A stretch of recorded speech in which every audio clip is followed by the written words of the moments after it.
Assalomu alaykum qadrli teletomoshabinlar. Qashqadaryo telekanali o'z dasturlarini davom ettiradi. Xabaringiz bor, keyingi yillarda konsert tomosha sohasini yanada taraqqiy ettirish va mazkur yo'nalishda faoliyat olib borayotgan xodimlarga keng ko'lamdagi shart-sharoitlarni yaratib berish, milliy estrada san'atini ommalashtirish va madaniyat san'at sohasida innovatsiyani rivojlantirishga katta e'tibor qaratilyapti va o'tgan yilning 18-oktyabr sanasida Qonunchilik palatasi tomonidan qabul qilingan O'zbekiston Respublikasining ayrim qonun hujjatlariga jonli ijro san'atini yanada rivojlantirishga qaratilgan o'zgartirish va qo'shimchalar kiritish to'g'risidagi O'zbekiston Respublikasi qonuni ham 2025-yilning 24-yanvar sanasida ma'qullangan.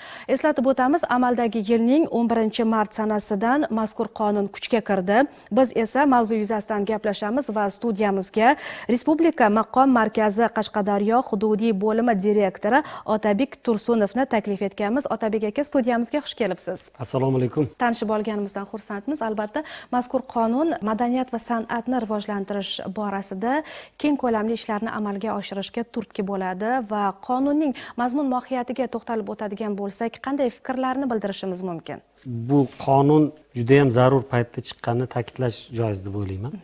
Sababki mana bizning milliy san'atimizni, umuman san'atimizni, madaniyatimizni rivojlantirish uchun qilinayotgan ishlar, chiqarilayotgan mana bunday qarorlarni juda ham zarur paytda keldi. Ya'ni mana qarang, jonli ijro masalasida bu qonunning asosan mohiyati jonli ijroga urg'u berildi va mualliflik huquqiga asosan urg'u berildi. Demak, o'sha jonli ijroda ijro qiladigan xonandalarni har tomonlama qo'llab-quvvatlash hamda mana yaratgan asarlaringizni o'sha qonunan himoya qilish, mualliflik huquqi.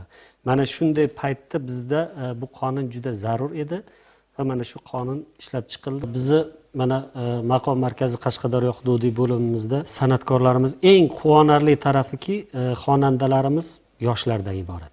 Birinchi men xursand bo'lgan tarafim, demak, bizning yoshlarimiz o'sha maqomga bo'lgan qiziqishlari, milliy san'atimizga bo'lgan qiziqishlari, mana buni alohida e'tirof etmasdan o'zi imkoni yo'q. Mana bu eng katta yutug'imiz bizda. Demak, kelajagimizda o'sha yoshlarimiz maqomga qiziqib ijro qiladigan, o'zimizning milliy san'atimizni kelajak avlodga olib boradigan yoshlarimiz bor. Va mana shu maqom san'atimiz boya aytganingizdek jonli ijroga bo'lgan talabi, xalqning talabini yetkazib bera olyapti deb o'ylayman. Misollar bilan tushuntirsam buni. Har bitta viloyatlarda yoki joylarda o'sha maqom san'atini kengroq targ'ib qilish maqsadida konsertlar qo'yamiz. Yoki shartnoma asosida konsertlarimiz bor, qarang. Borganingizdan keyin odamlar haqiqatda sog'inganini his qilishadi. Shunaqa chiroyli konsert bo'ladi. Shunaqa maza qilishadi. Biz qayoqda edik shu paytgacha? Nimaga bunaqa olib kelmadik? Nima sizlar bilan vaqtliroq gaplashmadik yoki mana bu jonli ijrolarni sog'ingan ekanmiz biz. Haqiqiy ovozlarni sog'ingan ekanmiz, haqiqiy ashulalarimizni, o'zimizning milliy ashulalarimizni sog'ingan ekanmiz. Shu qatorida juda ham maza qilishganini gapirishadi-da. O'shaning uchun mana buni endi o'sha xalqimizga olib kiryapmizmi? Mana hozir o'sha qaror, farmonlar yana chiroyli chiqdi. Demak, bizga yana keng yo'l ochildi. Biz jonli ijroni o'sha kengroq targ'ib qila olamiz, kengroq olib kira olamiz. Mana shu olib kirishimiz jarayonida bizga hech qanaqa to'siqlar mavjud bo'lmaydi va xalqimiz o'sha haqiqiy san'atni maza qilib tinglaydigan, maza qilib tomosha qiladigan bir davrga kelamiz. Odamlar hozir eshitmasdan turib maqommi, og'irmi deyishayotgan odamlarimiz bor. Bular eshitib ko'rgandan keyin bizni nima o'sha o'zimizning milliy san'atimizni, ashulalarni eshitib ko'rgandan keyin boshqa nima paydo bo'ladi, boshqa fikr va haqiqiy quloq o'rganib qolgan o'sha fonogramma, quloq o'rganib qolgan o'sha soxtalik, ko'z o'rganib qolgan soxtalik bulardan qochadida haqiqiy hayotga qaytiladi-da. Mana bundagi mazani his qilish uchun avvalo konsertni maza qilib tomosha qilish kerak, ko'rish kerak. Mana o'tgan safar men bitta narsani bu yerda yana bir ta'kidlab aytaman. Konsertlarga kirish hozir odamlarda mana aytamiz vaqtlari yo'q. Kelinglar, reklamalar qilamiz, boshqa qilamiz, televideniyadan, radiodan, umuman ko'chalarda afishalar osiladi. Men bitta narsani ko'rdim. Mana o'tgan oyda respublikadan biz Yunus Rajabiy maqom ansamblimiz mana shu teatrda teatrimizda konsert tomoshasi qilishdi. O'sha boya aytganimdek 406 son qaror bo'yicha o'sha xalqimizga maqom san'atini ko'rsatib, o'sha milliy ashulalarimizdan ijro qilishdi, maqom ashulalarimizdan ijro qilishdi. Ishonasizmi, konsertda deylik teatr to'la odam, konsert 1 soat 10 minutlik konsert bo'lgan bo'lsa, uni ichida o'smir yoshdagi yigitlar ham bor, ko'p. Bularning hammasi shunaqaki oxirigacha umuman chiqib ketishni ham o'ylashmadi. O'rtadagi qarsaklar, o'rtadagi o'sha muloqotlar shunaqa maza qilishdiki, juda ham chiroyli konsert bo'ldi. Demak, o'sha boyaga aytganimdek, mana so'zimizni isboti shundayki, o'sha konsertlarimiz odamlarga sog'ingan tuyg'ularni qaytarib beryapti. Bizning milliyligimizni sababi qonimizda bor bu. Biz tug'ilganimizda mana shu milliy san'atimiz bizning qonimiz bilan kirgan. Endi buni nima deydi, eshitganingizdan keyin o'sha qoningiz gupiradi, hissiyotlaringiz jo'shadi, maza qilasiz va haqiqiy rohatlanasiz. Reklama to'g'risida ham fikr mulohazalaringiz bayon etildi. Yuqorida haqiqatan ham afishalar, reklama bannerlari o'sha tomoshabinlarni o'ziga jalb qilib, aynan mana shu konsert tomosha xizmatlaridan foydalanishga sababchi bo'lishi mumkin. Aynan qonunda konsert tomosha tadbirlari reklamasida fonogrammadan foydalanishi to'g'risidagi axborot tushunchasi ham bor va mazkur jihat haqida qanday fikrlarni biz teletomoshabinlarimizga yetkaza olamiz? Konsert qo'yayotgan paytda fonogrammadan foydalanish degan bo'limimiz bor. Demak, fonogrammadan foydalanilsa, fonogrammani turi bor. Musiqasi fonogramma bo'lib, ashula jonli ijro ketsa yoki har ikkalasida fonogrammada bo'lishi mumkin yoki har ikkalasida jonli ijroda bo'lishi mumkin. Mana buni alohida o'sha reklama bannerlarda ko'rsatib o'tilish shart. Ya'ni qanday qilib qisman fonogrammadan foydalaniladi degan so'zlar bilan ma'lumot berilishi shart. Mana bu mahsulotni biz o'sha fonogramma aytib taqlid qilamiz yoki jonli ijro bo'ladi bu yerda deb mana shunday nimani ko'rsatilishi shart. Albatta birinchi masalasi shunda. Va reklama juda ham kerak. O'sha bo'layotgan konsertlar, yangiliklar hammasini joylashtirib boraversak, juda ham yaxshi narsa. Rag'batlantirish bor bu yerda. Rag'batlantirish har tomonlama qo'llab-quvvatlash. Ya'ni bunda yana moddiy tarafdan ham qo'llab-quvvatlash bor. Deylik, konsert zallarida konsert qo'yadigan bo'lsangiz, ma'lum miqdorda jonli ijro uchun chegirmalar bor. Olinadigan o'sha arenda kunlariga, konsert zalida oladigan kunlariga o'sha san'atkorlarga rag'batlantirish beryaptiki, agar sen jonli ijroda konsert qo'yadigan bo'lsang, o'sha belgilangan tartibdagi mana bu chegirmalarimiz bor. Mana shunday chegirmalardan foydalanishing mumkin. Sen faqat fonogrammada ijro qiladigan bo'lsang, kechirasan, senga o'sha chegirmalarni qo'llab bera olmaymiz. Demak, qonun bilan bu mustahkamlangan. Bu demak o'sha o'z-o'zidan kelib chiqadiki, ozgina ijod qilaylik va jonli ijroda konsert qo'yish osonroq. Va buni o'sha masalan jonli ijroda olib boradigan san'atkorlarning musiqachilar ham qoplaydi. Bu o'sha bu yoqdan olib nima deydi, ani musiqachilar qoplatib ham o'zi chiroyli nima deydi, konsert qo'yishiga turtki bo'ladi. Qo'shiqchilik janrlarining hammasiga tatbiq etilgan bu. Qonun. Estradadami, maqomdami yoki boshqa jazdami, rockdami, nima ijro qilsa ham o'sha jonli ijroda bo'lsa, boyaga aytganimdek rag'batlar bor yoki qo'llab-quvvatlashlar, moddiy, ma'naviy hamma tarafdan qo'llab-quvvatlashlar hammasiga tatbiq qilingan. Qonun ijrosini ta'minlash maqsadida Respublika maqom markazi Qashqadaryo hududiy bo'limi tomonidan qanday ishlar qilinyapti? Deylik, qonunning mazmun mohiyatiga bag'ishlangan bir tadbirlar o'tkazilyaptimi? Shular haqida ham ma'lumot berib o'ting. Endi bilasizmi, bizlarniki maqom milliy san'atimiz bo'lgani uchun menda bir qulaylik bor bizda. Asosan mana bizning xodimlarimiz jonli ijroda ko'proq kuylashadi. Ba'zida kerak bo'lib qoladi, fonogramma topolmay qolamiz.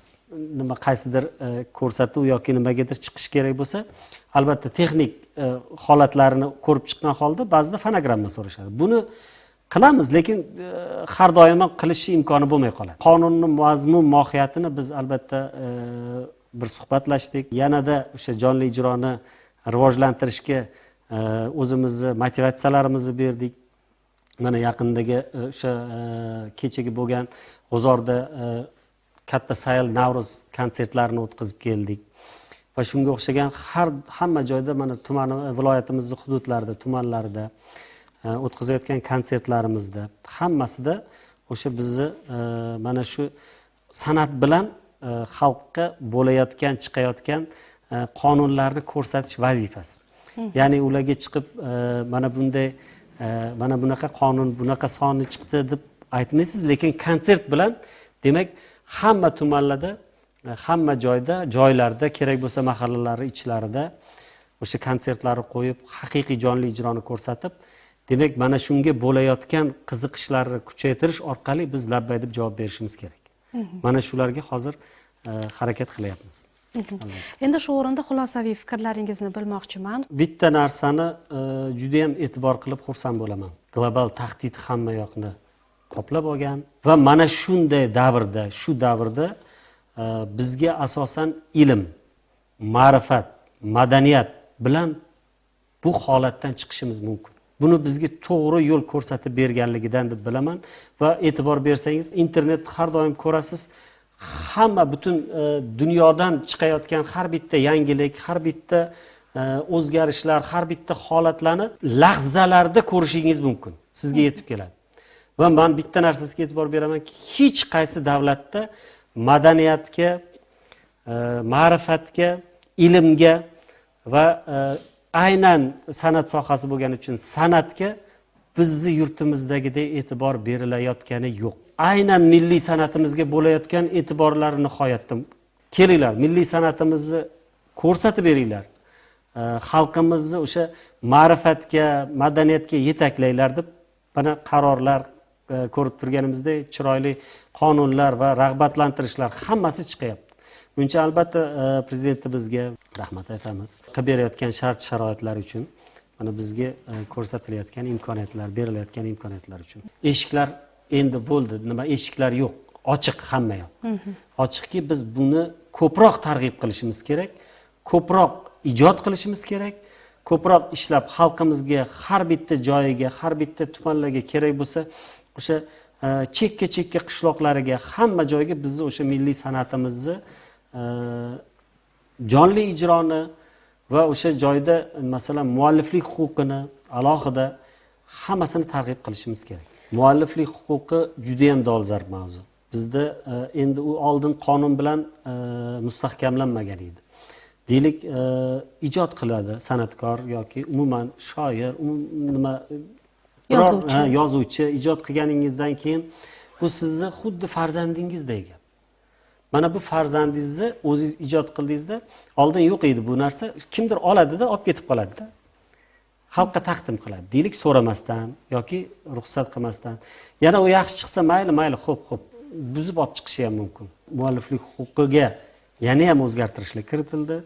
Endi qaysidir qo'shiqni, kimnikidir she'rini olishingiz, ijro qilishingiz uchun albatta u odamning ruxsati yoki shoir she'rini nima qilishingiz uchun qanaqadir kelishuvlar o'zaro shartnomalar qilib, mana buni qilsa faqat yordam beradi. Ijod qildingizmi, ishladingizmi, demak bunga qanaqadir nima olasiz, javob olasiz. O'zingizga bir ko'nglingiz xotirjam bo'ladigan darajada deb qo'ydi, qonun mustahkamlab qo'ydi. Rahmat, darhaqiqat fikrlaringiz to'g'ri. Albatta, ma'naviyat, san'at insonni faqat va faqat ezgulikka yetaklaydi. Tarbiya vositamizdan ham madaniyat va san'atdan keng ko'lamda foydalaniladi. Azaldan ham shunday bo'lib kelgan.